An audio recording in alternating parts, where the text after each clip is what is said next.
पुराण चर्चा के आज पुराण चर्चा की श्रृंखला में आज के ब्रह्मांड पुराण के सत्र में जो आज द्वितीयांश है और आज ही ब्रह्मांड पुराण को समाप्त कर दिया जाएगा। तो पिछले सत्र में हमने एक सिंहावलोकन सब बातों का किया और इसमें विशेष तौर पर जो है ललिता सहस्त्र नाम के ऊपर चर्चा होगी। और ऐसा तो देखा जाए तो सब पुराणों में कहीं ना कहीं कथानकों की आवृत्ति होती है और इसमें भी आपको कई जगह आवृत्तियाँ मिलेंगी जो हमने पहले पुराणों में जो है देखा है।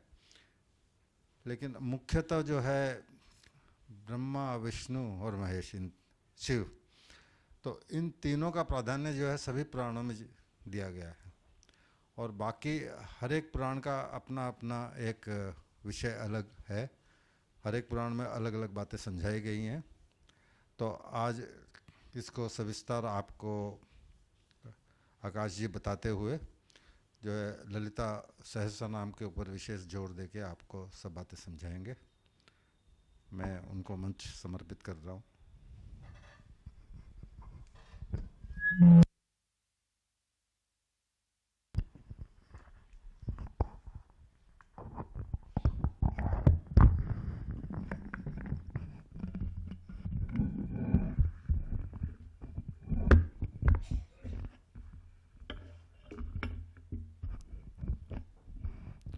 श्री राधे। श्री गणेशाय नमः। वंदे देव उमापतिं सुरगुरुं वंदे जगत कारणं वंदे पन्नगभूषणं मृगधरं वंदे पशूनां पतिं वंदे सूर्य शशांक वहिनयनं वंदे मुकुंद प्रियं वंदे भक्तजनाश्रयं च वरदं वंदे शिवं शंकरम्।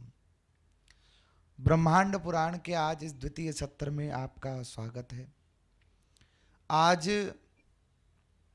ब्रह्मांड पुराण के उन गूढ़ विषयों पर हम चर्चा कर रहे हैं जिन विषयों के कुछ तत्वों को हम जानते तो हैं परंतु पूर्ण रूप से अनभिज्ञ नहीं है। यहां पर कुछ ज्ञान और कुछ अज्ञान की चर्चा होगी। जैसे श्रीयंत्र के विषय में सब जानते हैं, नाम येन केन प्रकारेण सबने सुना है ना? बोलो हाँ। श्रीयंत्र है किसका? सुनते हैं लक्ष्मी का है। श्रीयंत्र के अधिष्ठात्री कौन है? श्रीयंत्र के अधिष्ठात्री हम सब लक्ष्मी को मानते हैं। और आप देखो, चाहे किसी की झोपड़ी हो, चाहे किसी विशिष्ट धनवान व्यक्ति का देवालय, श्रीयंत्र एक ऐसी ऊर्जा है, श्रीयंत्र एक ऐसा चित्रपट है जो आपको सब जगह मिलेगा ना? अरे बोलो तो। लेकिन श्रीयंत्र क्या है, श्रीयंत्र के अधिष्ठात्री कौन है, इसके विषय में हम जानते भी नहीं और कभी कभी जानने का प्रयास भी नहीं करते। इस श्रीयंत्र के विषय में विशिष्ट रूप से किसी पुराण ने चर्चा की तो वो ब्रह्मांड पुराण है।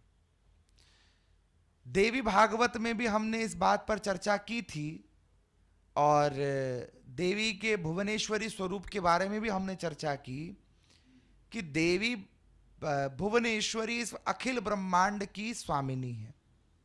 कौन सी स्वामिनी है? अखिल ब्रह्मांड की स्वामिनी भुवनेश्वरी। मणिद्वीप उनका स्थान है। कौन सा स्थान? मणिद्वीप। उस स्थान पर जाकर ब्रह्मा, विष्णु, महेश भी स्त्रीवत हो जाते हैं। ब्रह्मा जी ने भगवती देवी दुर्गा के भुवनेश्वरी स्वरूप के ज्ञानमय स्वरूप की प्रशंसा की तो उन्हें सरस्वती प्राप्त हो गई। भगवान विष्णु ने उन्हीं भगवती के वैभव की चर्चा की कि हे देवी, आप कितने आयुधों से सुसज्जित हैं, आपके इस श्री वैभव की वर्णन को करने के लिए करोड़ों करोड़ों मुख भी कम पड़ते हैं। तो भगवती ने अपने लक्ष्मी स्वरूप को विष्णु को दान दे दिया और भगवान शंकर ने उसी देवी के तीसरे नेत्र की प्रशंसा की। भगवती त्रिनयना है, तीसरे नेत्र की प्रशंसा की तो भगवान शंकर को भगवती ने अपना तीसरा नेत्र ही दे दिया। भगवान शंकर त्रिनेत्र बन गए। और माता भगवती के स्वरूप के विकृति को देखते हुए भगवान शंकर ने माता भगवती के श्री मस्तक पर कुमकुम लगा दिया। जो नेत्र का स्थान खाली हो गया ना, नेत्र निकल गया वहां से, नेत्र का स्थान तो खाली हो गया, गड्ढा हो गया वहां पर भगवान शंकर ने कुमकुम भर दिया। भगवती प्रसन्न हो गई, कहा मेरी माया से मोहित देवगणों, तुम्हें क्या लगता है कि मैं अपने स्वरूप में एक नेत्र कम हो गया तो मैं विकृत हो गई? परंतु फिर भी भाव दृष्टि से तुमने मेरे तीसरे नेत्र के स्थान पर कुमकुम भरा है, तो मैं सदैव कुमकुमाक्ता सुशोभिता के स्वरूप में पूजी जाऊंगी। इसलिए भगवती को सबसे प्रिय तिलक कौन सा? कुमकुम का। इसके उपरांत तीनों देवता ब्रह्मांड में आए और ब्रह्मांड का विकास करने लगे। ये कथा सबको पता है। ब्रह्मांड पुराण के इसी परिशिष्ट में हम इस चर्चा पर आते हैं, भगवान शंकर ने माता सती का त्याग कर दिया। पता है आप सबको क्यों त्याग कर दिया था? बिना इजाजत की गई थी, वो तो क्रम था। त्याग क्यों किया था? नहीं, कोई और? परीक्षा लेने गई, उसमें प्रॉब्लम नहीं थी। सीता का रूप धारण कर लिया था। माता ने परीक्षा ली, उसमें प्रॉब्लम नहीं थी। वो तो भगवती के स्वरूप से राम जी की परीक्षा शंकर जी ने भी ली थी कि एक कमल प्रभु राखे जोई, कमल नयन कहलायो सोई। भगवान राम ने शंकर की पूजा की थी, सहस्त्र कमल चढ़ाऊंगा, 999 चढ़ा दिए, एक कमल रख लिया भगवान ने। तो परीक्षा तो शंकर जी ने भी ली थी। अरे ली थी ना, बोलो तो। जब परीक्षा शंकर ले सकते हो तो माता क्यों नहीं ले सकती? परीक्षा लेने में प्रॉब्लम नहीं थी, तरीका गलत था।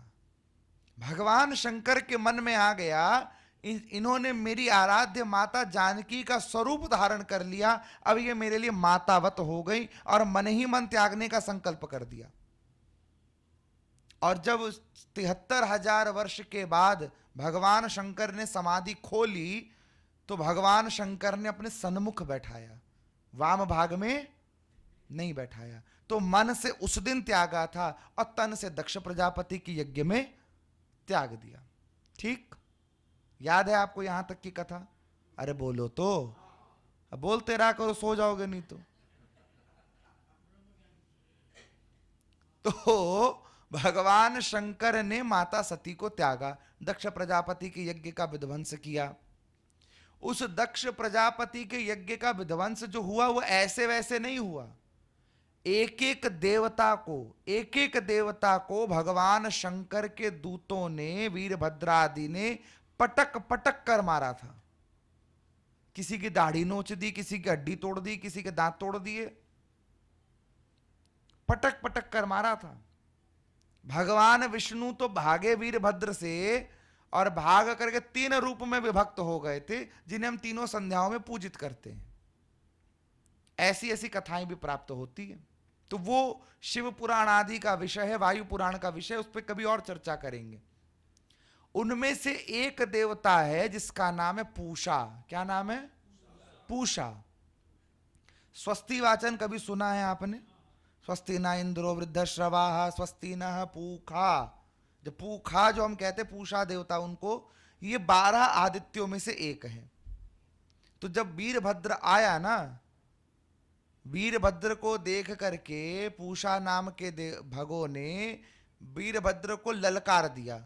जैसे ही वीरभद्र के सामने आए, वीरभद्र ने घुमा के एक तमाचा मारा, पूषा के सारे दांत टूट गए। अब जब दक्ष का अंत हो गया, भगवान शंकर वहां पधारे, दक्ष को पुनर्जीवित किए, तो जितने मार खाए हुए देवता थे वो सारे के सारे वहां पहुंच गए। प्रभु अब हमारा क्या होगा? भगवान शंकर को सब देवताओं की स्थिति देखकर हंसी आ रही थी। अत्रि नाम के ऋषि थे, उनकी तो दाढ़ी भाड़ी नोच दी थी। एक दाढ़ी की लट यहां लगाई, एक यहां लगाई, एक बीच में, 3 दाढ़ी लगाई उनको। इसीलिए उनका कहीं कहीं नाम हमें प्राप्त हो, त्रय्यारुण। नाम सुना अगर कभी आपने? त्रय्यारुण ऋषि ब्रह्मांड पुराण में प्राप्त होता है ये नाम, उनका ये नाम प्राप्त होता है। और पूषा देवता बोले प्रभु हमारे दांत तोड़ दिए, हम तो वापस अब जनरेट तो कर नहीं पाएंगे दांत को, तो अब हम भोजन कैसे खाएंगे। तो पूषा नाम के देवताओं को भगवान शंकर ने जन जन के दांतों में स्थान दे दिया। कहां स्थान दिया? दांतों में। इसीलिए बचपन में यदि आपने सुना हो, याद हो, जब किसी बालक के दांत टूट जाते हैं तो उनको ऐसे बहाया नहीं जाता, कहा जाता है मिट्टी में गाड़ दो। उन्हें जल में प्रवाहित नहीं किया, उन्हें डैमेज नहीं किया जाता है, अपितु धरती में समाहित कर दिया जाता है। क्यों? क्योंकि उनमें पूषा नाम के देवताओं का स्थान है। इसलिए दंत धावन हमारे शास्त्रों में एक विशेष क्रिया है। पहले दातून किया करते थे लोग, अगर आपको स्मरण हो। अभी भी कुछ लोग हैं जो दातून करते हैं, और विशिष्ट लकड़ियां होती हैं और समय के अनुसार लकड़ियों का चयन बदलता है। तो दातून में बड़ा विज्ञान है वहां पर। उस दातून को लेकर के बड़ी लंबी चर्चा की है वायु पुराण में, कि दातून किस सीजन में, किस महीने में कैसा होना चाहिए। तो वस्तुतः ब्रह्मांड पुराण में केवल संकेत मिला कि दंत धावन क्रिया से पूषा नाम के देवता संतुष्ट होते हैं। आप मॉर्निंग में ब्रश करते हो ना? अरे बोलो तो, you are not bad people, you have good manners.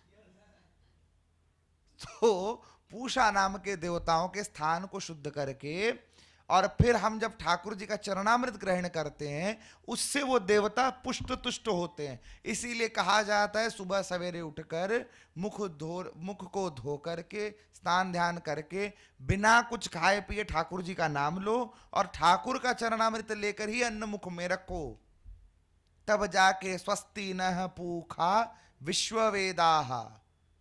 उसके बाद आता है स्वस्ति नस्तारिक्षो अरिष्ठ नेमि स्वस्ति नो बृहस्पतिर दधातु। समझ में आई बात आपको? अरे बोलो तो, थोड़ी थोड़ी आई समझ में। तो माता सती के शरीर के खंड खंड हो गए, शक्तिपीठों की स्थापना हो गई। उनमें से एक शक्तिपीठ हमारा कलकत्ता भी है ना? काली घाट है। अच्छा एक बार प्रेम से बोलो जय श्री राम। अब बोलने में काहे की शर्म है आपको? एक बार प्रेम से बोलो जय श्री राम। अब तो खुल के कह सकते हो आप। और तो कहने का भाव समझो, माता सती के शरीर के अंग के टुकड़े जहां जहां गिरे वहां वहां हो गए शक्तिपीठ स्थापित। और जितने शक्तिपीठ उतने भैरव, जितने उतने भैरव, क्योंकि शक्तिपीठ के रक्षक हैं। उनमें से एक स्थान हमारा कलकत्ता का काली घाट मंदिर भी है। यद्यपि हम वैष्णो देवी को जितना श्रेष्ठ मानते हैं, कलकत्ता के लोग उतना काली घाट को नहीं मानते। ये विडंबना है कलकत्ता वासियों की। आपको कहें ज्वाला जी चले जाओ, कूद कूद के जाओगे। आपको कहो नैना जी चले जाओ, कूद कूद के जाओगे। हम कहेंगे काली घाट कितनी बार गए? बोले वो तो साल में एक बार जाते हैं। और कई कई तो वो भी नहीं जाते। जाते होगे? अरे बोलो तो। पर वैष्णो देवी जाएंगे तो खूब भजन, चलो बुलावा आया है माता ने, खूब जोर जोर से गा के जाएंगे। क्यों? कलकत्ता में माँ ने आपको डंडा मार के भगाया है? गलत है। अपने मारवाड़ी में कहावत है, घर रो जोगी जोगड़ो, बाहर रो जोगी संत। अच्छा तीर्थ में जाते हो तो आपके मन में भाव नहीं आता काश हम भी तीर्थ में रहते? अरे बोलो तो, मन में आता है ना ये भाव? और तीर्थ में रह के हमने कौन सा झंडा गाड़ लिया? हम तीर्थ में रहकर तीर्थ के महात्म्य को नहीं जानते, और ऐसे वैसे तीर्थ में नहीं रहते।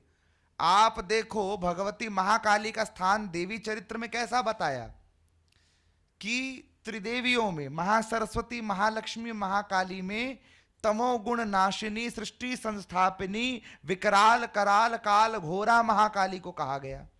कहा गया 10 महाविद्याओं में जो सबसे प्रमुख महाविद्या है वो भी कौन है? काली।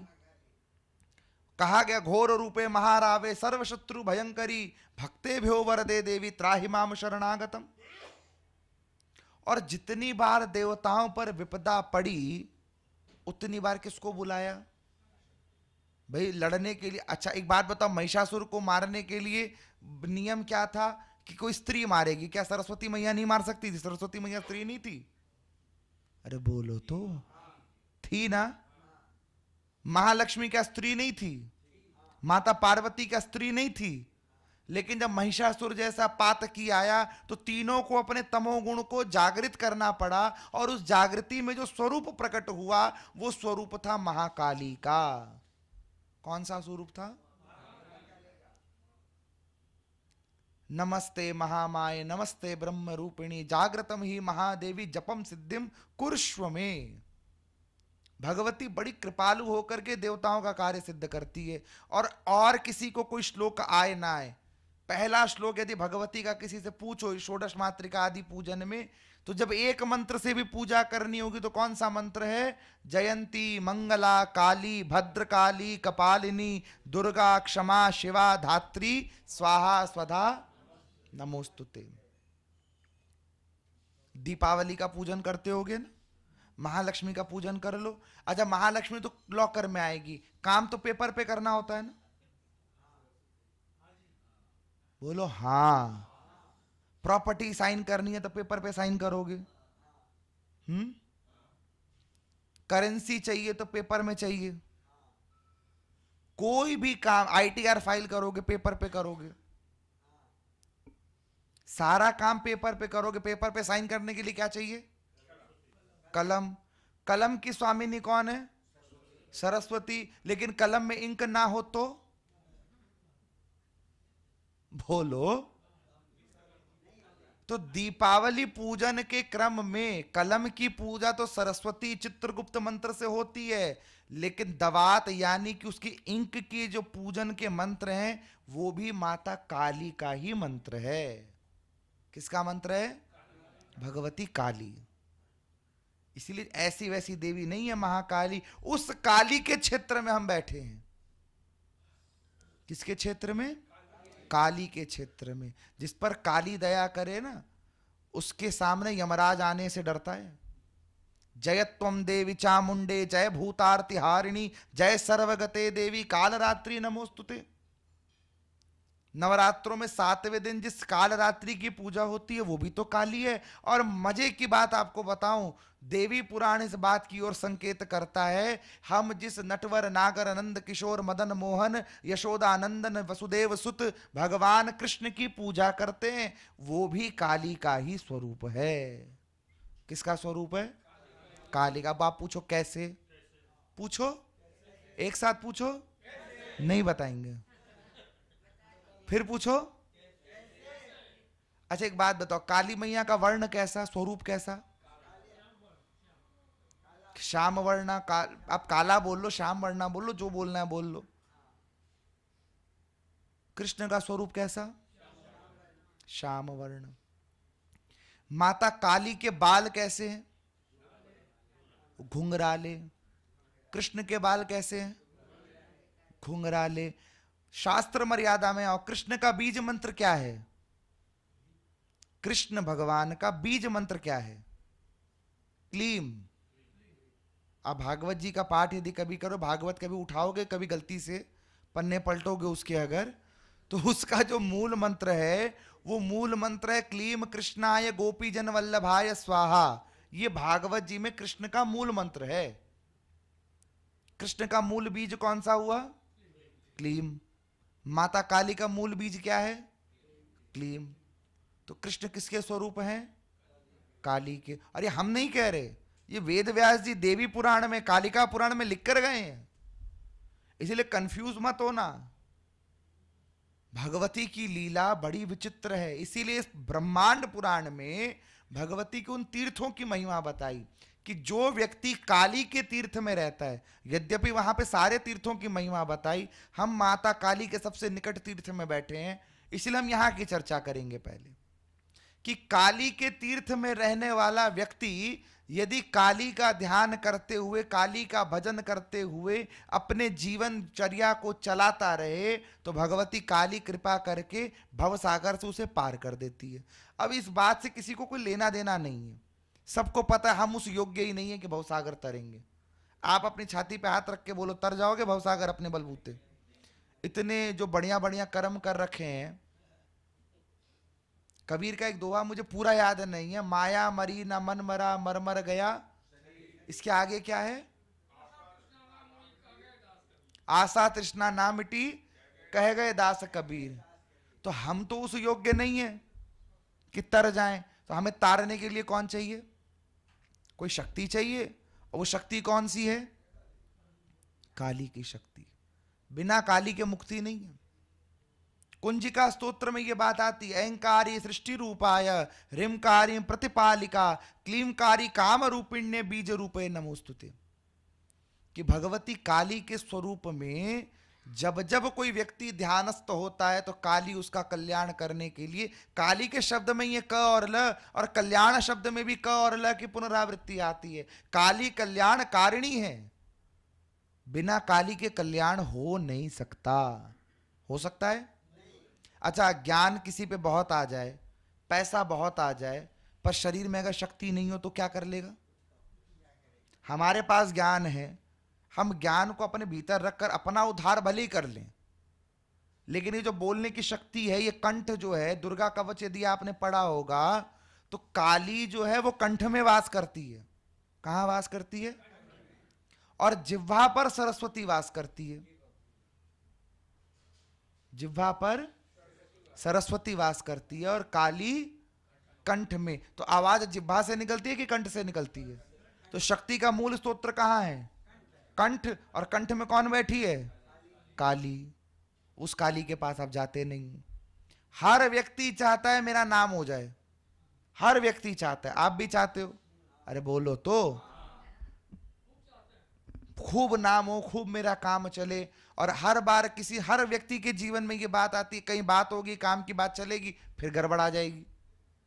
होता है ना जीवन में? हर बार कहीं ना कहीं किसी ना किसी प्रसंग पर ऐसा व्यक्ति भगवती को, काली को यदि प्रसन्न करे, काली तीर्थ में यानी कलकत्ता में, काली कतायाम भवेत पुण्यम ना तत्र सर्गो वृषा, कि जो काली तीर्थ में काली को प्रसन्न करने के लिए लाल लाल पुष्पों की माला से भगवती के शक्ति पीठ को आच्छादित कर देता है, ऐसे व्यक्ति के रुके हुए सारे काम भगवती अपने निज हाथों से पूरा करती है।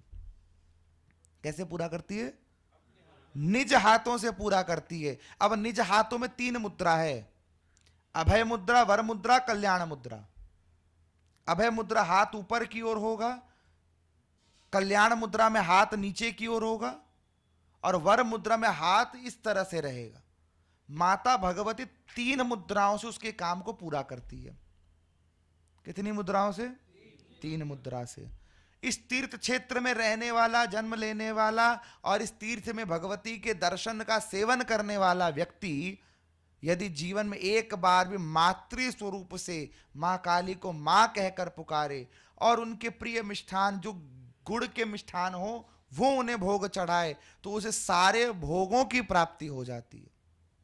अब आप बोलोगे हम तो अब माता को हलवा पूड़ी चना खिलाते आए हैं शुरू से, पर ब्रह्मांड पुराण में इस तीर्थ महात्म्य में ये बात आती है कि भगवती काली को गुड़ के पकवान बड़े पसंद हैं।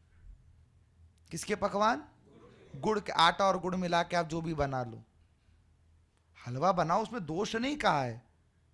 उसके बाद यदि आपके जीवन में शत्रु बाधा हो तो जो व्यक्ति काली तीर्थ में जाकर भगवती को बिल्व पत्र अर्पित करे तो शिव और शक्ति दोनों की कृपा उसे प्राप्त हो जाती है। जो माता को सिंदूर अर्पित करे, ऐसी सुहागन स्त्री का सुहाग हमेशा अखंड बना रहता है। और सबसे बड़ी समस्या जो आज के समय की है, रोगग्रस्त। कोई व्यक्ति रोगग्रस्त हो गया तो वो यदि नियमित भगवती काली के तीर्थ क्षेत्र में रहकर काली को तिल के तेल का दीपक अर्पित करे या घी के दीपक अर्पित करे तो भगवती उसके जीवन के सारे रोगों का हरण कर लेती है। कर लेती है। सरकारी जॉब कई लोगों को चाहिए होती, गवर्नमेंट जॉब मिल जाए या सरकार में ऊंचा पद मिल जाए, तो जो पद के अभिमान को प्राप्त करना चाहते हो उन्हें नित्य नैमित्तिक भगवती के नील सरस्वती आदि स्तोत्रों का पाठ करना चाहिए। और भगवती के क्लीम बीज का निरंतर यदि पाठ करते रहे तो भगवती निश्चित रूप से प्रसन्न होकर उसके सारे काम बना देती है। सारे ब्रह्मांड को वो उसके चरणों में झुकाने का सामर्थ्य रखती है। किस बीज से? क्लीम बीज से। इससे जुड़ी हुई देखो क्लीम बीज की कथा यद्यपि ब्रह्मांड पुराण में नहीं, देवी पुराण और देवी भागवत में प्राप्त होती है कि कौंडन्यपुर नाम का जो क्षेत्र है, जो कल्प कल्पांतर के भेद से महिष्मति भी कहलाता है, वहां पर एक राजा हुए जिनका नाम था युद्धजीत। क्या नाम था?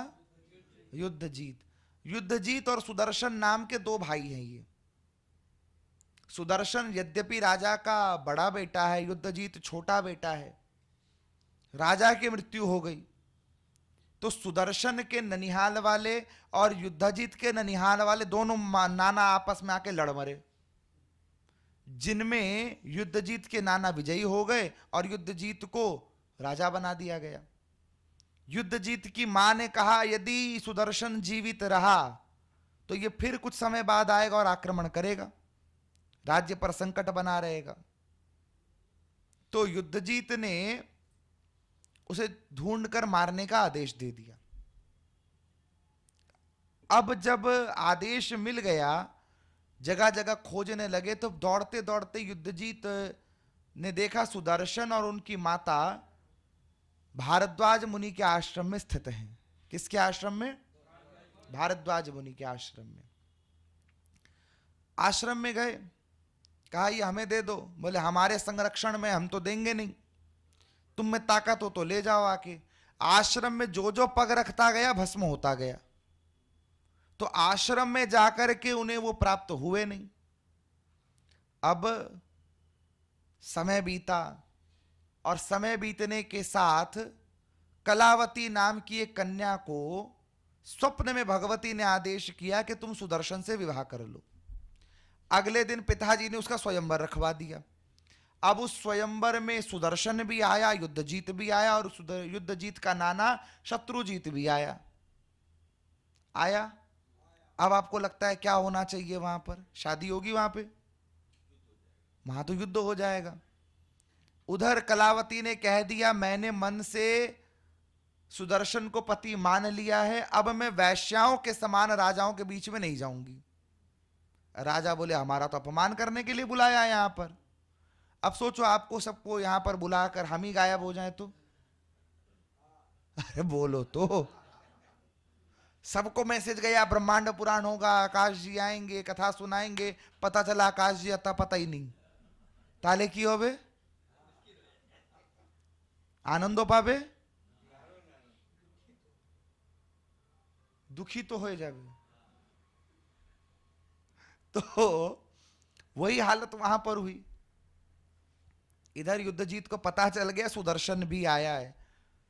अब वहां दो गुट बन गए। कुछ राजा सुदर्शन के तरफ थे, उनको कहने लगे कि भाई तुम भाग जाओ यहां से, नहीं तो ये ढूंढ लेगा, मार देगा तुम्हें। और दूसरी तरफ युद्धजीत के पक्ष में भी कई राजा रहे। युद्ध होने के आसार बन गए। रातों रात कलावती के पिता ने विवाह करवाया और दोनों को भगा दिया। अब भागते भागते भागते इस बीच में, इस पूरे क्रम के बीच में सुदर्शन ने भगवती के क्लीम बीज को पकड़ लिया था। अब आप सोचोगे कैसे पकड़ लिया? विचार आता है ना मन में, अरे बोलो तो। वो ऐसे, सुदर्शन जब भारद्वाज मुनि के आश्रम में था, उस समय पर सुदर्शन के जो मंत्री थे, जो उनके साथ आए थे आश्रम में, उनको कोई आवाज दे रहा था क्लीब क्लीब कहकर। क्लीब नाम के मंत्री थे। उनमें से क्ली बीज जो है, सुदर्शन बाल अवस्था में थे तो उसने वो क्ली क्ली पकड़ लिया और क्ली क्लिंग क्लिंग क्लिंग क्लिंग बोलने लगा। इतना प्रेम से उसने जाप किया, भगवती प्रसन्न हो गई। भगवती के लिए कहा गया शणे रुष्टा शणे तुष्टा। भगवती प्रसन्न हो जाए तो कुछ दुर्लभ नहीं है। सप्तशती में कहती है मनुष्य मत प्रसादेन भविष्यति ना संशय। भगवती ने उससे प्रसन्न होकर कह दिया कि तुम आराम से जो करना है करो, विचरण जहां करना है करो, कहीं संकट हो तो मुझे आवाज दो, मैं आ जाऊंगी। काशी के क्षेत्र में जैसे ही सीमा पार करने वाले थे, उधर से युद्ध जीत और शत्रुजीत की सेना ने सुदर्शन और कलावती को घेर लिया, और जब घेर लिया तो सुदर्शन अकेला था। उसने मां जगदम्बा को पुकारा कि हे अंबे, हे जगदम्बे, मेरी रक्षा करो। और उसी समय सिंह पर सवार होकर 18 भुजाओं को धारण करती हुई, गर्जना करती हुई माता भद्रकाली वहां पर प्रकट हो गई। बोलो माता भद्रकाली की। इतना धीरे बोलोगे? एकादशी कर रखी है आज। बोलो माता भद्रकाली की। तो माता काली ने प्रकट होकर युद्ध जीत, शत्रु जीत का अंत किया और आशीर्वाद देकर आज भी काशी के उसी क्षेत्र में माता भद्रकाली विशालाक्षी बन करके बैठी हुई है। काशी गए हो आप लोग? विशालाक्षी मंदिर का दर्शन किया? ये इसी सुदर्शन को कृपा करके भगवती ने आशीर्वाद दिया था। कौन से मंदिर में? विशालाक्षी। बोलो माता विशालाक्षी की। फिर बोलना पड़ेगा हमको, माता विशालाक्षी की। तो हमने आपको कई तरह की बातें बताई कि माता भद्रकाली के तीर्थ क्षेत्र में हो, मैया के दर्शन का, पूजन का पूरा आनंद लो। आप छोटी मोटी जगह नहीं हो। लोग कहते हैं मुस्कुराइए, आप लखनऊ में हैं, सुनते हो ना? हम कहते हैं गदगदाइए, आप काली के क्षेत्र में हैं। किसके क्षेत्र में? हम काली के क्षेत्र में हैं। हम काली मैया के कृपा पात्र बने तो इस क्षेत्र में विराजमान है, ऐसे वैसे नहीं हो। इसलिए जब मौका मिले जाओ मंदिर में, मैया को प्रणाम करके आओ।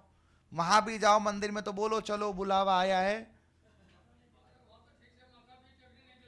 अरे आप दर्शन तो कर लेते हो, मत्था टेकना हो मंदिर के बाहर टेक लो, तीर्थ क्षेत्र में कहीं भी मत्था टेको, गुंबद को देखो मंदिर के बाहर से मत्था टेको, पर दर्शन तो करो।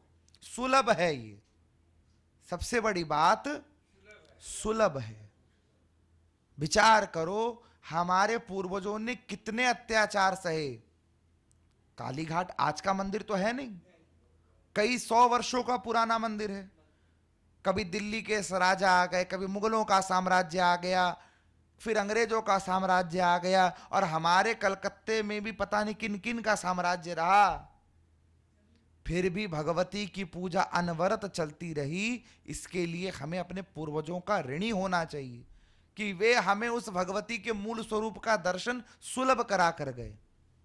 अब यह हमारा दायित्व, हम खुद ही नहीं जाएंगे तो हमारी आने वाली पीढ़ी जाएगी क्या? आप खुद साल में एक बार जाओगे?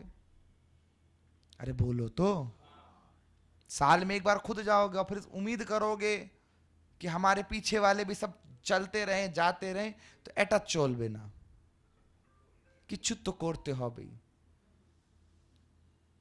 बुझे गए लो? देखो हमारी बंगाली उतनी अच्छी नहीं है तो आप समझ जाना। तो भगवती काली के तीर्थ क्षेत्र की महिमा यहां पर वर्णन की। इसके आगे चलते हुए भगवान शंकर क्योंकि समाधि में थे, माता सती के पुनर्जन्म के रूप में माता पार्वती प्रकट हुई। यह कथा सबको विदित है। माता पार्वती तपस्या कर रही थी। पहले गिरे हुए पत्ते वो भोजन के रूप में प्राप्त करती थी। कुछ समय बाद उन्होंने वो गिरे हुए पत्तों को खाना भी बंद कर दिया, जिसके कारण उनका नाम पड़ गया अपर्णा। क्या नाम पड़ा? अपर्णा। दुर्गा अष्टोत्तर शतनाम में गाते हैं, अपर्णा अनेक वर्णा च पाटला पाटलावती पट्टांबर परिधाना कलमज्जीर रंजिनी अमेय विक्रमा क्रूरा सुंदरी सुर सुंदरी वन दुर्गा च मातंगी मतंग मुनि पूजिता। अनेक नामों से भगवती पूजित है। अपर्णा नाम पड़ा। फिर पत्ते खाना छोड़ दिया। पत्तों खाने को छोड़ने के बाद में वायु पीकर रहती थी। तपस्या इतनी दुष्कर हो गई कि देवताओं के सिंहासन जलने लगे। तो ब्रह्मा जी ने वरदान दे दिया कि आपको शंभु ही पति रूप में प्राप्त होंगे। मानस में चौपाई आती है, भगवती कहती है, जन्म कोटि लगी रगर हमारी, बरऊं शंभु नाते रहूं कुंवारी। अनेक तपस्या करके भगवती ने शिव को प्राप्त करना चाहा। अब देवलोक में हलचल हो गई। हलचल क्या हो गई कि शंकर भगवान को प्राप्त होगी, ये वरदान तो दे दिया, पर शंकर भगवान को समाधि से उठाएगा कौन? बोलो। आप में ताकत है? अच्छा, हम शंकर भगवान की बात छोड़ो, आपको पता हो बगल वाले कमरे में प्रधानमंत्री जी सो रहे हैं, बहुत गहरी निद्रा में सो रहे हैं, और बोल के गए हमको छेड़ना मत, कि बहुत विशेष व्यक्ति मिलने आ गया। आपको ड्यूटी दी गई, जाओ प्रधानमंत्री को उठाओ, आप उठा पाओगे? अरे बोलो तो, चेष्टा करोगे? करना पड़ेगा, और करोगे में अंतर होता है। नहीं कर पाओगे। पहली बात तो वहां तक पहुंचोगे कैसे? आप किस अधिकार से वहां तक जाओगे? क्या प्रधानमंत्री के कक्ष में घुस करके उन्हें उठा पाओ? नहीं कर सकते आप। उसी तरह अब वो त्रिलोकीनाथ भगवान शंकर को समाधि से उठाना कोई छोटा मोटा काम था? तो खोजा गया कौन सबसे अहंकार युक्त है इस समय त्रिलोकी में। पता चला इस समय त्रिलोकी में सबसे अहंकारी है कामदेव। कामदेव को बुलाया, बोले प्रभु आप ही हो सर्वे सर्वा ब्रह्मांड के, आपके बिना पत्ता ही नहीं हिलता ब्रह्मांड का। कामदेव फूल गए। अच्छा, अहंकारी आदमी से काम करवाना हो ना, उसको ये मत बोलो तुम अहंकारी हो, प्रशंसा करो, महिमा मंडन करते चलो, वो आपका ऐसा ऐसा काम भी करने को तत्पर हो जाएगा जो वो खुद नहीं कर सकता। अहंकार बहुत बुरी बीमारी है, जिसको होती है उसको पता ही नहीं होता। अहंकार की बीमारी जिस व्यक्ति को होती है उसे पता ही नहीं होता। कल हम एक व्यक्ति से मिले थे, हमने उसे कहा भाई भगवान की पूजा करते हो, क्या मांगते हो? उसने कहा भगवान से कभी कुछ नहीं मांगते। मैंने कहा बहुत अच्छी बात है, कुछ नहीं मांगते, जो भगवान दे दे सो बढ़िया। बोले वो और भी बढ़िया बात है। हम बोले पूजा में मंत्र कौन सा बोलते हो? तो वो देवी जी का बड़ा उपासक था। बोले अर्गला स्तोत्र का हम पाठ करते हैं। बोले अर्गला स्तोत्र में क्या पढ़ते हो, संस्कृत की हिंदी? बोले संस्कृत पढ़ते हो। बोले बस यही गलती करते हो। अगर हिंदी पढ़ते तो ये नहीं बोलते कि हम नहीं मांगते भगवती से, क्योंकि अर्गला स्तोत्र तो बार बार कह रहा है रूपम देही जयम देही यशो देही द्विषो जही। अबे भैया दूसरी बात, भगवान से मांग लो, हम मना नहीं करते किसी को मांगने से। उससे नहीं मांगोगे तो किससे मांगोगे? और आप यदि कहो प्रभु अपनी इच्छा से दे दो, तो अपनी इच्छा से भगवान क्या देते हैं? वो भगवान गीता के 18वें अध्याय में बता रहे हैं कि सर्वधर्मान् परित्यज्य मामेकं शरणं व्रज अहम त्वा सर्व पापेभ्यो मोक्षयिष्यामि मा शुच। भगवान डायरेक्ट मोक्ष नहीं देते। भगवान पहले अपने पास बुलाते हैं, सारे पापों का प्रायश्चित करवाते हैं। क्या करवाते हैं? अब बोलो, यदि आपको आपके पापों का दंड मिलना शुरू हो जाए, आनंद होगा आपको? Will you like it? Please tell. अरे बोलो तो। पापों का भोग कोई नहीं चाहता, पाप हर कोई करना चाहता है। तो अपनी इच्छा से भगवान पहले क्या देंगे? क्या देंगे? पापों का प्रायश्चित। 100-200 जन्म के जो पाप होंगे वो एक ही जन्म में भोगने पड़ेंगे, उसके बाद मोक्ष देंगे। वो हमको चाहिए नहीं, मांगेंगे हम, है नहीं। तो आपको कौन सी बीमारी है? अहंकार की बीमारी है। कौन सी बीमारी है? जो व्यक्ति ये कहने लगे मैं किसी से कुछ नहीं मांगता, मैं भगवान से भी कुछ नहीं मांगता, वास्तव में वो विकृत है। क्या है वो? विकृत है। अध्यात्म कभी नहीं कहता भगवान से मत मांगो। अरे भरी सभा में द्रौपदी अपनी साड़ी पकड़ कर खड़ी है, एक हाथ ठाकुर की ओर है, भगवान नहीं आते। जब तक तुम अपने पर आश्रित हो, संसार पर आश्रित हो, भगवान तुम पर किसी प्रकार की कृपा नहीं करते। जिस क्षण द्रौपदी ने सब कुछ भगवान पर छोड़ा, एक सेकंड भी डिले हुआ क्या? नरसिंह मेहता ने भरोसा किया। नानी बाई का मायरा सुना ना? नरसिंह जी के पास पाती गई थी, पाती पूरी लंबी चौड़ी, उसमें लंबा चौड़ा मायरे की लिस्ट, 25 मन सुपारी, 25 मन रोड़ी, 25 मन नारियल, 1 करोड़ रुपए, इस तरह का मायरे की लिस्ट फरमान आया था पूरा। नरसिंह जी ने लिस्ट देखी, ठाकुर जी के आगे रखे और नाचने लगे। सब बोले नरसिंह जी पागल हो गए। बोले क्या हुआ नरसिंह जी? बोले मायरे का इंतजाम हो गया, मेरे को टेंशन लेने की जरूरत ही नहीं है। बोले क्यों? बोले लिस्ट पढ़ो ढंग से। बोले ये सामान लिखा, ये लिखा, वो लिखा, ऐसा लिखा, वैसा लिखा। बोले मेरा नाम कहाँ लिखा है?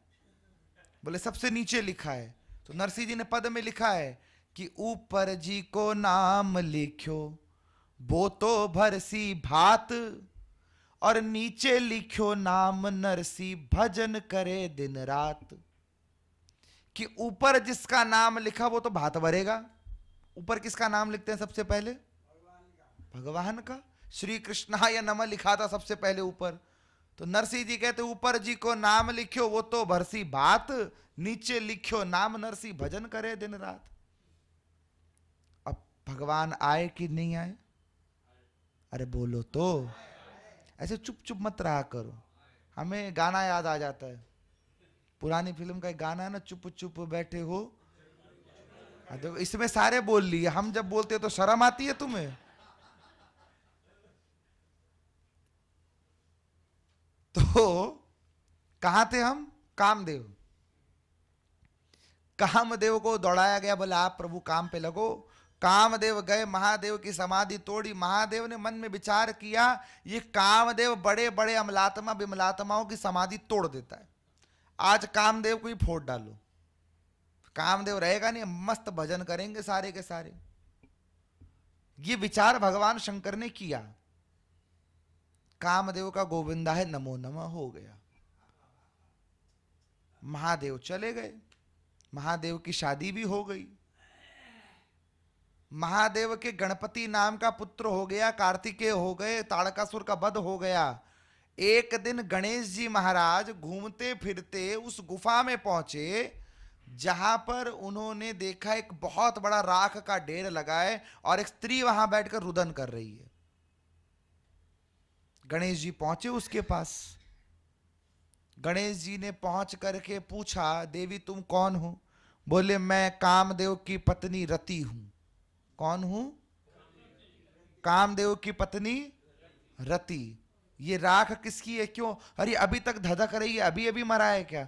बोले नहीं, ये कब मरा? बोले ये 200-300 वर्ष हो गए, अभी तक धधक रहा है। बोले ये देवता है, महादेव के तीसरे नेत्र की ज्वाला से जला है, ऐसे तो शांत नहीं होगा। गणेश जी को दया आ गई, तो गणेश जी ने उस राख का एक पुरुष बना दिया, एक शरीर का पिंड बना दिया, और शतरुद्रीय शुक्ल और यजुर्वेद की संहिता से उसका यजन किया, भगवान शंकर को प्रसन्न किया, और भगवान शंकर ने उस पिंड में, उस भंड में प्राण फूंक दिए, जिससे एक असुर पैदा हुआ जिसका नाम था भंडासुर। क्या नाम था? भंडासुर। भंडासुर ने भी शिव की खूब स्तुति की, तो भगवान शंकर ने कहा 60,000 वर्ष तक 71 ब्रह्मांडों पर तुम्हारा राज्य होगा। एक ब्रह्मांड ने 71 ब्रह्मांडों पर वरदान दे दिया। भंडासुर ने सभी ब्रह्मांडों में अपने दूत पठाए और दूतों को पठा करके कहा हर ब्रह्मांड में मेरा झंडा लेके जाओ, जो ब्रह्मांड का देवता झंडा रोके। ब्रह्मांड का मतलब जैसे हमारे ब्रह्मांड में ब्रह्मा विष्णु महेश इंद्र कुबेर आदि है, ऐसे बाकी जितने ब्रह्मांड हैं, हर ब्रह्मांड के देवता में से जो तुम्हें रोके उसके संग युद्ध करो। पर क्योंकि शिव का आशीर्वाद था उनके साथ, तो किसी ने रोका नहीं, और 71 ब्रह्मांडों की माला गले में पहनता था वो। सारे देवता उसके हाथ जोड़े खड़े रहते थे। ऐसा दिव्य तेजस्वी असुर बना वो। अब इसका अंत किसी प्रकार संभव नहीं था। गणेश जी की खूब कृपा थी इसके ऊपर, भगवान शंकर की खूब कृपा थी। सारे देवता गए, बोले भगवान विष्णु से कहे प्रभु कुछ यजन करो। कहा देखो एक ब्रह्मांड का हो तो उसे रोका जा सकता है, ये 71 ब्रह्मांडों तक फैला है, तो ब्रह्मांड की स्वामिनी भगवती पराम्बा त्रिपुर सुंदरी के बिना इसका अंत कोई कर नहीं सकता।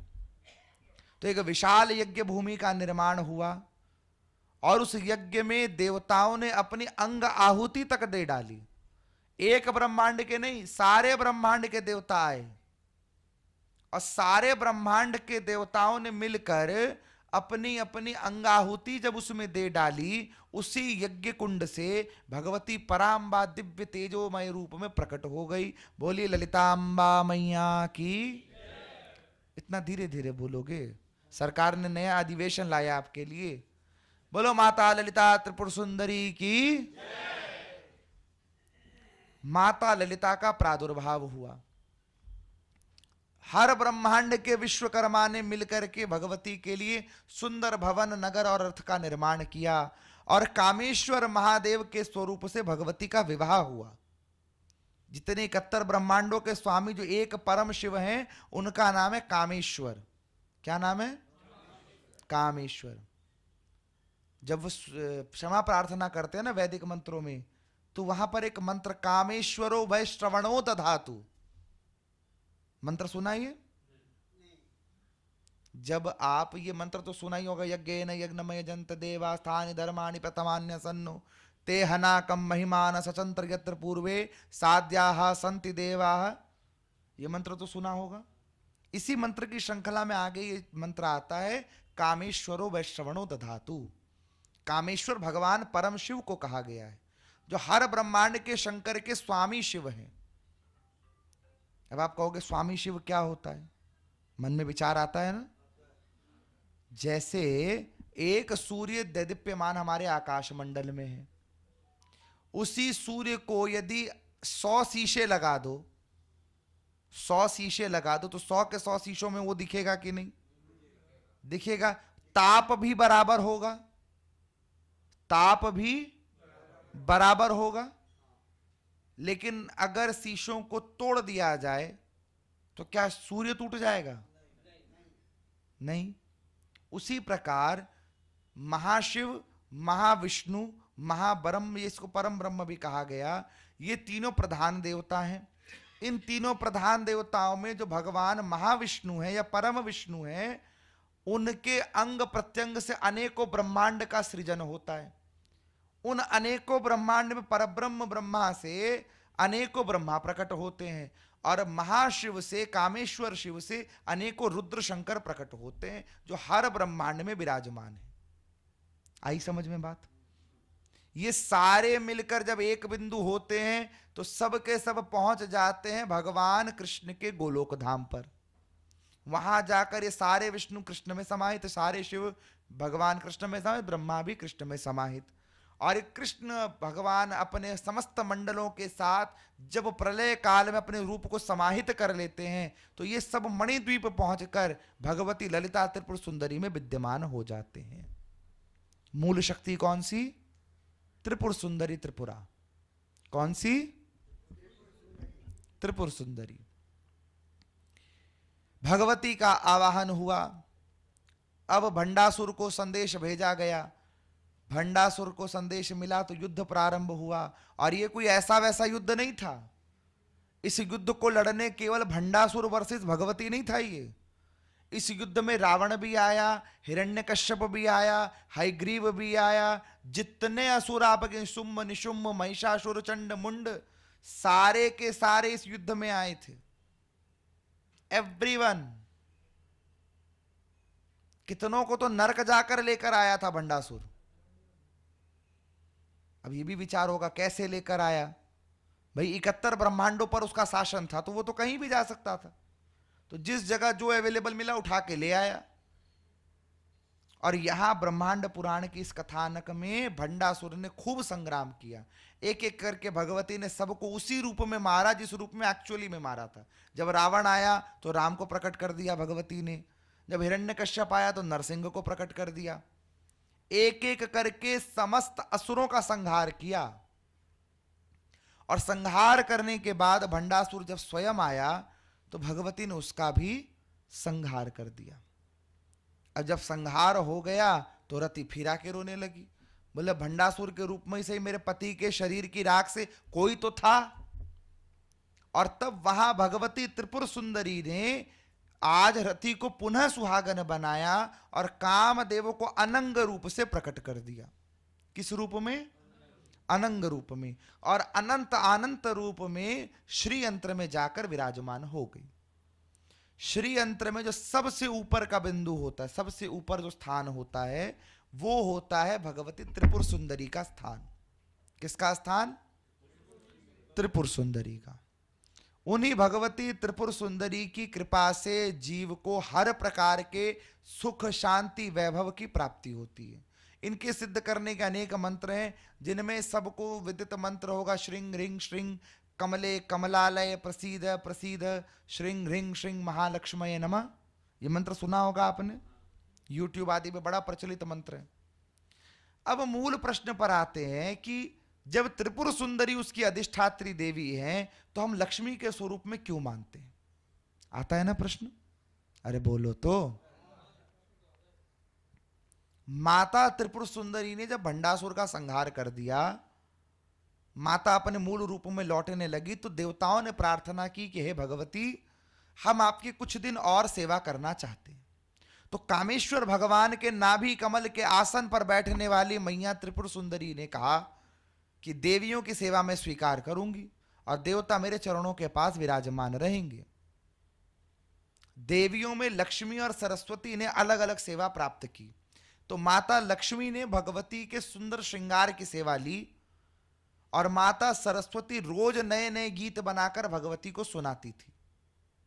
ठीक, माता सरस्वती ने सहस्त्र नामों से भगवती की स्तुति की, जिनको हम और आप जानते हैं ललिता सहस्त्र नाम से। किस नाम से? ललिता सहस्त्र नाम। कौष्टु ऋषि में इसका बड़ा लंबा संवाद है ब्रह्मांड पुराण में। माता सरस्वती द्वारा रचित ललिता सहस्त्र नाम।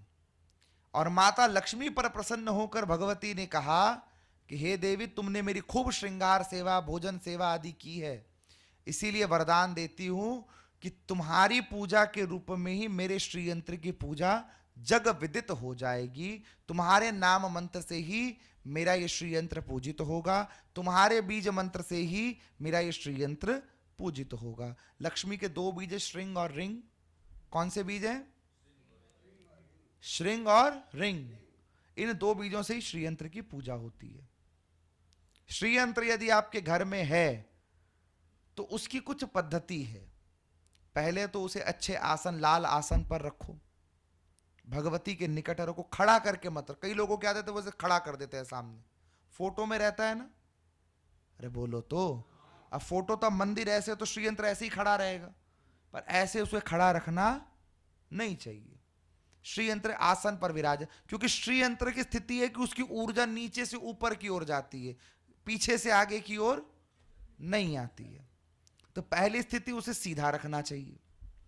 दूसरी स्थिति जो श्रीयंत्र की होती है, उसे सदैव सूखे कुमकुम से आच्छादित रखना चाहिए।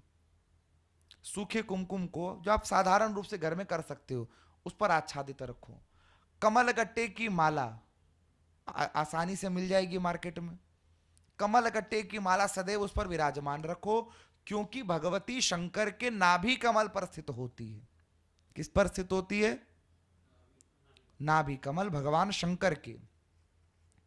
उसके बाद यदि दीक्षा हो तो दीक्षा पूर्वक बीज मंत्र लेकर के गुरुजी से आप श्रीयंत्र की साधना करो। श्रीयंत्र की साधना करने वाला व्यक्ति कभी दरिद्र नहीं होता।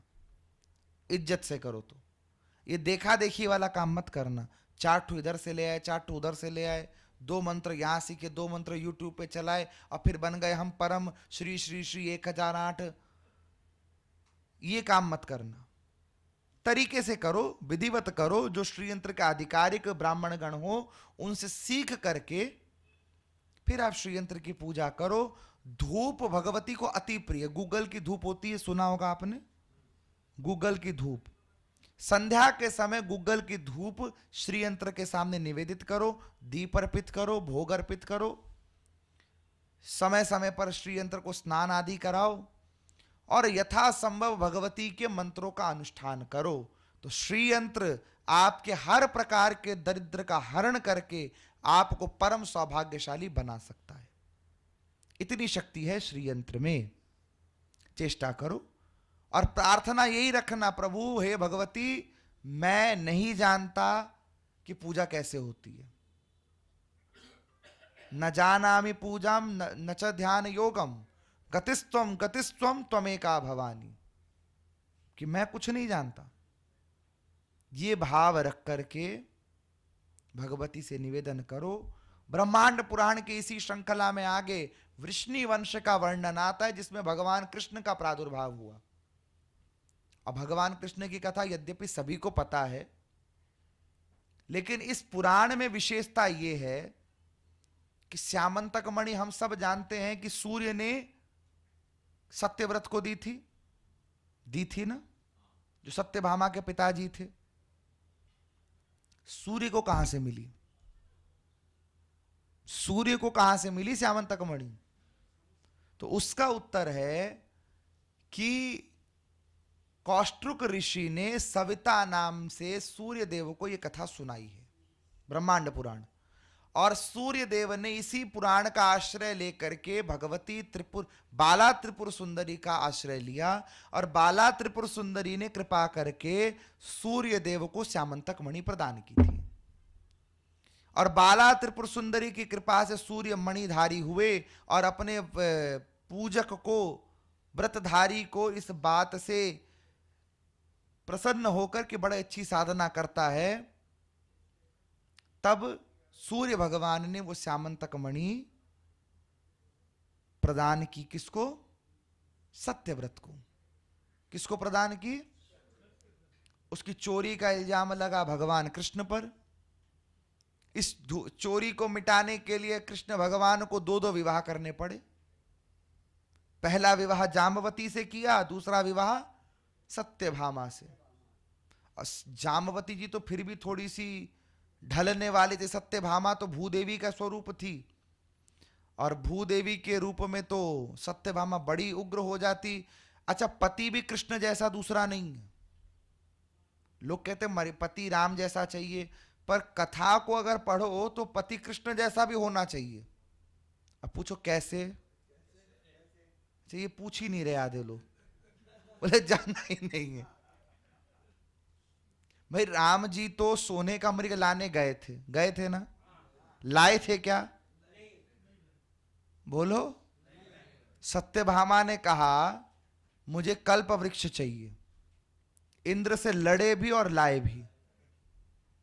इसके चक्कर में नरकासुर का संहार करने गए, वहां पर गए थे संहार करने, 16,100 पत्नियां और ले आए।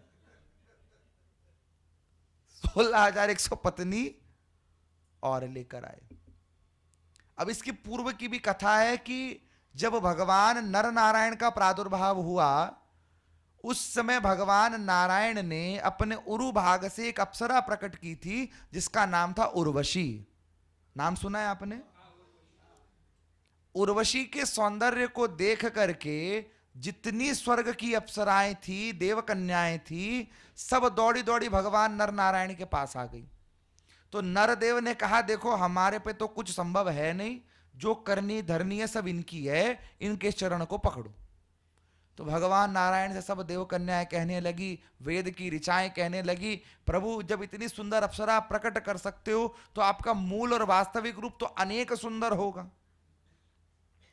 अब आपको कोई कहे कि बिना नहाए धोए इतने सुंदर लगते हो, नहा धोगे तो कितने प्यारे लगोगे, हाउ विल यू फील? अरे बोलो तो। अब बोलते ही नहीं, अच्छे लगते नहीं हो आप? रोज शीशे में अपना प्यारा सा ब्यूटीफुल फेस देख करके पाउडर लगाते हो। अरे बोलो तो। कोई आपसे कहे बिना नहाए धोए इतने अच्छे लग रहे हो, नहा धो लोगे तैयार हो जाओगे तो कितने अच्छे लगोगे, हाउ विल यू फील? अरे बढ़िया लगेगा ही, बोलो बढ़िया लगेगा कि नहीं? हाँ, मन प्रसन्न हो जाएगा। भगवान नारायण बोले हम तपस्वियों के भेष में गृह त्यागी जटाजूट धारण करके बैठे, तो ये हमारे सौंदर्य की इतनी प्रशंसा कर रही हैं। इसका अर्थ है कि ये निश्चित रूप से हमें अपना समर्पण भाव प्रकट कर रही है। तुरंत आशीर्वाद दे दिया, हे देव कन्याओं, इस रूप में तो नहीं, हम अपने मूल सबसे सुंदर रूप में जब आएंगे तब हम आपको पति रूप में प्राप्त हो जाएंगे।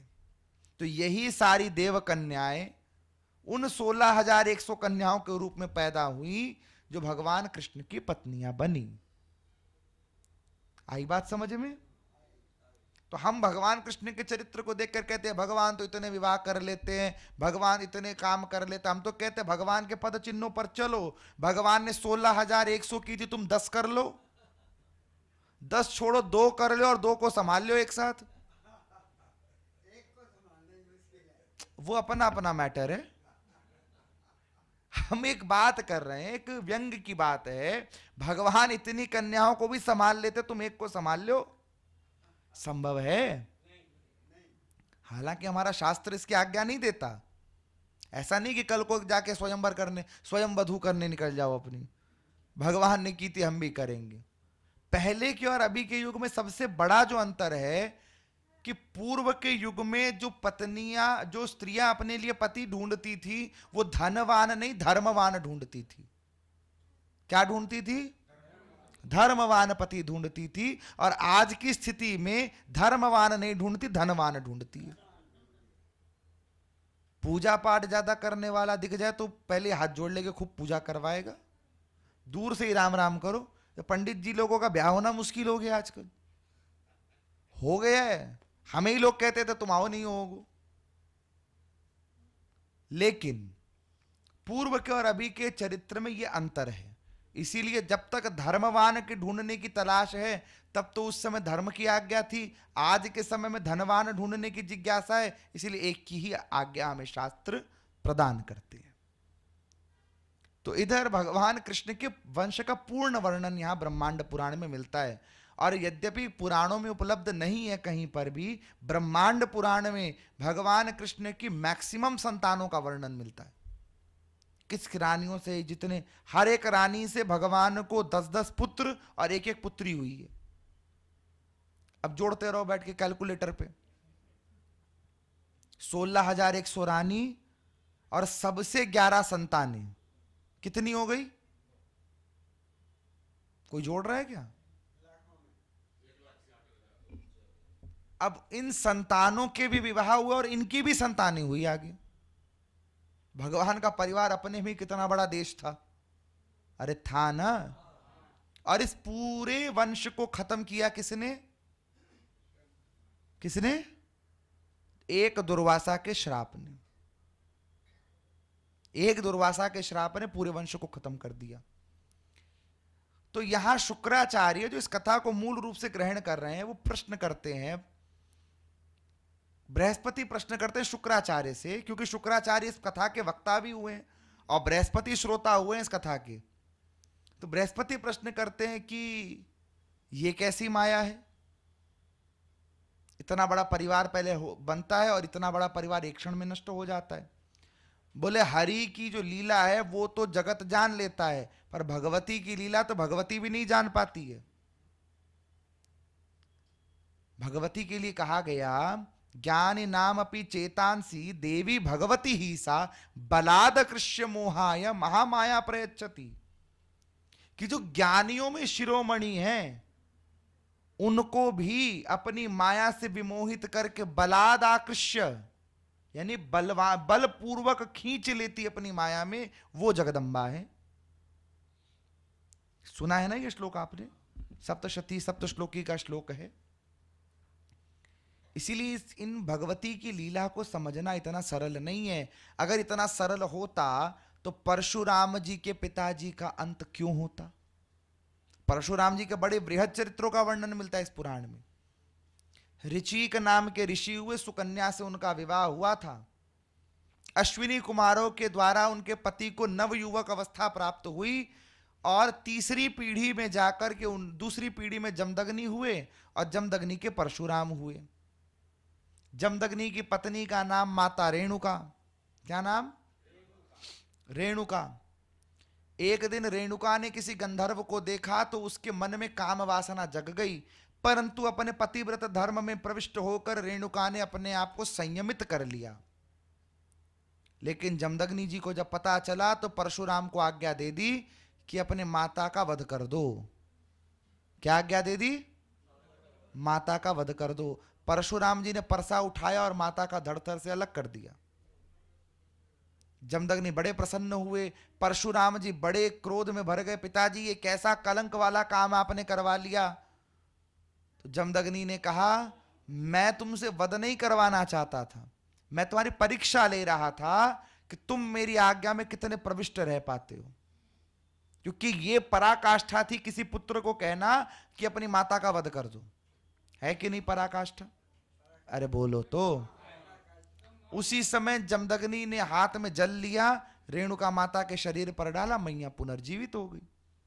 परंतु आकाशवाणी हो गई, जमदग्नि तुमने गलत कर्म किया है, इसका परिणाम तुम्हें भोगना होगा। समय बीता, परशुराम जी साधना में थे। उसी समय कार्तवीर अर्जुन नाम का एक राजा वहां पर आया और कामधेनु की माया देखकर मोहित हो गया। क्या देखकर? कामधेनु की माया। और क्रोध में भरकर जब जमदग्नि जी से कामधेनु को मांगा तो जमदग्नि ने मना कर दिया, तो जमदग्नि के प्राण खींच लिए, अंत कर दिया जमदग्नि का। माता रेणुका पछाड़ खाकर रो रही थी। परशुराम जी आए, कामधेनु स्वर्गलोक को चली गई। परशुराम जी ने संकल्प कर लिया कि मैं कार्तवीर अर्जुन का अंत करूंगा। कार्तवीर अर्जुन कोई साधारण नहीं है। आज भी इतना प्रभावशाली मंत्र है, यदि आपकी कोई वस्तु खो जाए, कोई व्यक्ति खो जाए, उसको यदि ढूंढना हो और कोई रास्ता ना मिल रहा हो, तो किसी पत्थर के टुकड़े के नीचे उसका एक वस्त्र दबा दो। पत्थर के टुकड़े के नीचे उसका वस्त्र दबाओ और उसी पत्थर पर बैठकर कार्तवीर अर्जुन के मंत्र का उद्घोष करते रहो। निश्चित रूप से 1.25 लाख मंत्र के उद्घोष के अंदर ही उस व्यक्ति का पता चल जाएगा, निश्चित रूप से। आज भी मंत्र कारगर है। कुछ समय पूर्व हमने इसका प्रयोग किया था और निश्चित रूप से वो व्यक्ति मिल गया। तो हम स्वयं इसके प्रयोग कर चुके, इसलिए आपको दावे से कह सकते हैं कि ये काम करता है। तरीका सही होना चाहिए आपका। कार्तवीर अर्जुन को भगवान दत्तात्रेय का आशीर्वाद प्राप्त था, इसीलिए अजेय था ये। भगवान दत्तात्रेय की कृपा से परशुराम जी को भी बहुत मेहनत करनी पड़ी, तब जाकर भगवान शंकर के दिए हुए परसे से कार्तवीर अर्जुन का अंत किया। आगे चलकर 21 बार धरती को क्षत्रिय विहीन किया और तब अपने पापों के प्रायश्चित के लिए यत्र तत्र भटक रहे थे। आगे कैलाश पर्वत को गए, भगवान गणेश से युद्ध हुआ तो भगवान गणेश पर भी परसा चला दिया। क्या चला दिया? परसा चला दिया, जिससे गणेश जी ने अपने एक दांत के ऊपर लिया, गणेश जी का वो दांत टूट गया। गणेश जी का नाम पड़ा एकदंत। क्या नाम पड़ा? एकदंत। परशुराम जी का अंत करने के लिए माता भगवती जगदम्बा तैयार हो गई, तो भगवान वामन ने आकर जगदम्बा को शांत किया। फिर मनु आदि वंश का वर्णन इस पुराण में मिलता है, क्योंकि पुराणों के लक्षण हैं जिनमें सर्ग प्रतिसर्ग वंश वंशानुवर्णन के चर्चा हमें करनी आवश्यक है। इसीलिए मनु और आने वाले जितने मनवंतर हैं, सभी के राजाओं, देवताओं, ऋषियों की चर्चा इस ब्रह्मांड पुराण में मिलती है। और ब्रह्मांड पुराण में यूं तो देखो बहुत बड़ा पुराण है, इसके उपसंहार की ओर यदि हम चलें तो इसी पुराण में भगवती कहती है कि जो साकार निराकार रूप से केवल और केवल मुझ में ही स्थिति बनाए रखता है, ऐसे प्राणियों को कभी भी किसी अन्याश्रय की जरूरत नहीं पड़ती।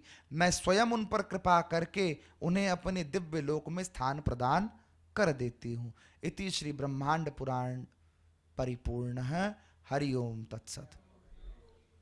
अब आप में से किसी का प्रश्न हो तो आप पूछिए, पूछिए। लक्ष्मी और महालक्ष्मी में अंतर बताएं। एक मिनट। सबसे पहले मैं आप लोगों को बधाई देता हूँ। हम लोग पिछली बार जब मिले थे उसके बाद एक युग परिवर्तन हो गया। इस युग परिवर्तन की बधाई देता हूँ। प्रेम से बोलो जय श्री राम।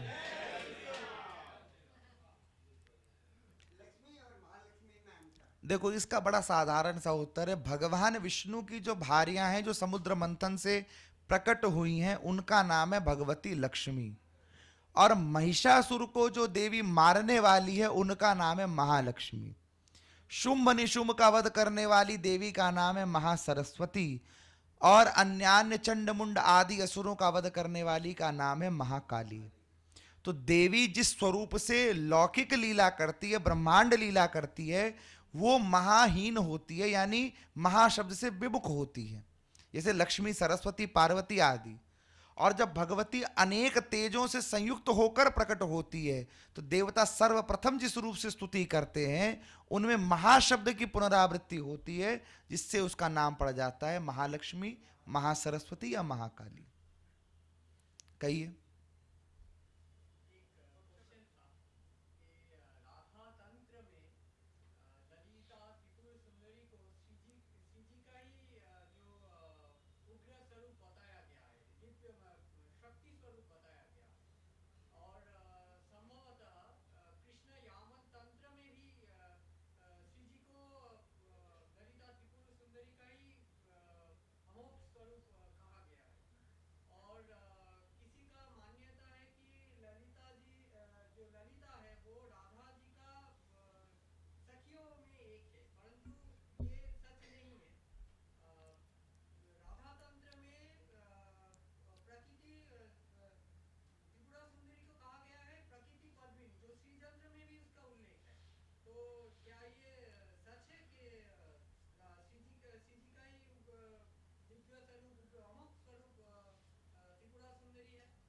देखो, राधा यामल तंत्र और कृष्ण यामल तंत्र और रुद्र यामल तंत्र, ये तीन प्रधान तंत्र हमें प्राप्त होते हैं।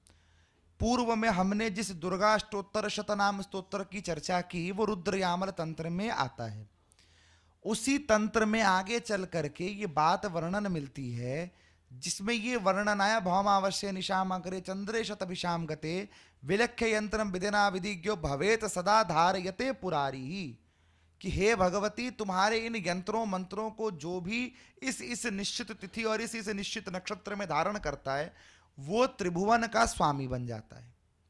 अब त्रिभुवन का स्वामी बनना और त्रिभुवन के स्वामिनी की शरणागति प्राप्त करना दोनों अलग अलग बातें हैं। तो राधा यामल तंत्र में जो किशोरी जी के स्वरूप के बारे में चर्चा हुई वो इसी रूप में हुई कि जब किशोरी जी के हम ललित स्वरूप की बात करते हैं तो जहां कहा गया राधा साध्यम, उसी राधा यामल तंत्र का श्लोक है, राधा साध्यम साधनम यस्य राधा मंत्रो राधा मंत्रदात्री च राधा सर्वम राधा जीवनम यस्य राधा राधा राधा वाचिकिम तस्य शेषम।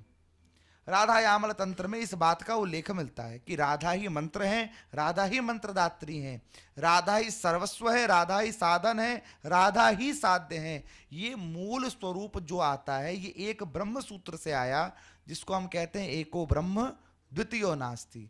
तो जब हम राधा तंत्र में राधा को सर्वोच्च शक्ति मानते हैं तो उनके अंग प्रत्यंग में हम अनेकानेक शक्तियों को मानते हैं। जैसे 10 महाविद्याओं में जो षोडशी हैं उन्हें भी त्रिपुर सुंदरी कहा गया है। मूल 10 महाविद्याओं में भुवनेश्वरी और षोडशी का वर्णन मिलता है। उसी प्रकार राधा यामल तंत्र में क्योंकि किशोरी जी को हम सर्वस्व मान रहे हैं तो उनके अंग प्रत्यंग में हम सभी देवियों की कल्पना कर लेते हैं। रुद्र यामल तंत्र में भी वही बात आती है, कृष्ण यामल तंत्र में भी वही बात आती है। कृष्ण यामल तंत्र में जो एक विशेष श्लोक प्राप्त होता है वो ये कि भगवान कृष्ण, क्योंकि हमने पूर्व में कहा कृष्ण काली स्वरूप में है, हमने भी पूर्व में आपको ये बात चर्चा की कि कृष्ण काली का ही स्वरूप है, क्लीमकारी काम रूपिण्य बीज रूपे नमोस्तुते। और कृष्ण भगवान के लिए ये बात भी सिद्ध होती है, आज वृंदावन में कई कुछ स्थानों पर मंदिर है जहां कृष्ण काली कहा गया। तो जैसे ही हम कृष्ण को काली के स्वरूप में एक्सेप्ट कर लेते हैं तो बाकी सारी चीजें अपने आप जगह पर सेट होती जाती हैं कि भुवनेश्वरी के स्वरूप में वही भगवती है और उनके संयोग में सारी यत्र तत्र शक्तियां हैं। तो गलत कुछ भी नहीं है, केवल दृष्टि का फर्क। जिस आचार्य ने जिस दिशा से स्थिति को पकड़ा उसी स्थिति में उस स्थान का वर्णन कर दिया, मूल प्रकृति तो एक ही रहेगी। आज हम ब्रह्मांड पुराण में भगवती को सर्वे सर्वा मान करके सब कुछ उनके ऊपर डाल रहे हैं। कल को हम स्कंद पुराण को उठाएंगे, वहां पर भगवान कार्तिकेय को पकड़ेंगे शिव पुराण में शिव को पकड़ेंगे तो ऐसा नहीं कि वो देवता ही सर्वश्रेष्ठ हो गया। यहां पर सिद्धांत ये है कि सारे देवता उस एक महाशक्ति का स्वरूप हैं, और महाशक्ति को चाहे किसी भी नाम से पुकारो, किसी भी लीला में पुकारो, किसी भी गुण में पुकारो, उसकी स्थिति, उसकी व्युत्पत्ति, उसकी महिमा, उसकी लीला कमजोर नहीं पड़ती। वो यत्र तत्र समाधिष्ठ उसी रूप में प्रकट होती है। और यही कारण है कि अलग अलग तंत्रों में अलग अलग रूप से उनकी उपासना की पद्धति प्राप्त होती है। कहिए।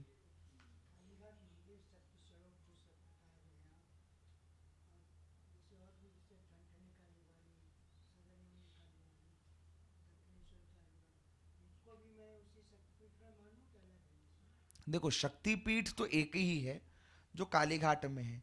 उसके बाद जितने मंदिर हैं ये अपनी अपनी महिमा अपने भीतर संजोए हुए हैं। जैसे रामकृष्ण परमहंस श्री रामकृष्ण परमहंस जी ने दक्षिणेश्वर मंदिर में पूजा की है, ठनठनिया काली मंदिर में भी पूजा की है। तो उनके पदचिन्ह क्योंकि वहां स्थित हैं, उनकी आवृत्ति वहां स्थित है, उनकी ऊर्जा वहां स्थित है, तो वो भगवती की भक्ति की दृष्टि से बड़े पूज्य स्थान है। पर शक्तिपीठों में यदि गणना की जाएगी तो वो केवल कालीघाट की ही की जाएगी। और किसी का कोई प्रश्न? तो आज के सत्र को हम यहीं विराम दें। अगला पुराण स्कंद पुराण, जो 3 या 4 भागों में हम पकड़ेंगे क्योंकि काफी बड़ा पुराण है वो स्कंद पुराण। आपको कुछ